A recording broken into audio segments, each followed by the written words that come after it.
It's a dirty little secret. Leftover pieces of meat stuck together and then sliced into whole cuts. And the sticky bond holding it all together, transglutaminase. Something I just found interesting, something I'd like to play around with. Mark Fuller is a professional chef. He demonstrates how transglutaminase, or TG, works. It's literally meat glue. It is together. It is one piece of meat now. Fuller puts the wrap cuts in the fridge overnight, allowing the powder to coagulate and then fuse the uneven pieces into perfectly shaped steaks. Think you haven't eaten meat glue? It's in imitation crab meat, sausage, even cheese and yogurt as a thickener. It's an enzyme made from the cultivation of bacteria, and the USDA insists it's safe.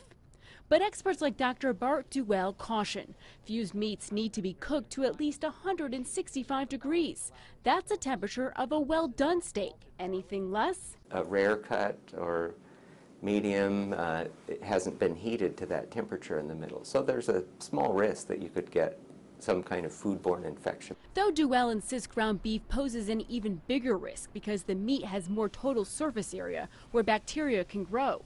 Restaurants are not required to tell you if you're eating glued meat, but product labels are, with the words transglutaminase, formed or reformed. Back to Chef Fuller, he shows how the glued loin is cooked and rested. A slice down the middle reveals the slightest of seams. It's the only clue that this piece is not straight from the cow. Chef Fuller has stopped using TG, saying you should not need glue to get customers to stick around. It's a natural product, but it just doesn't feel natural to me.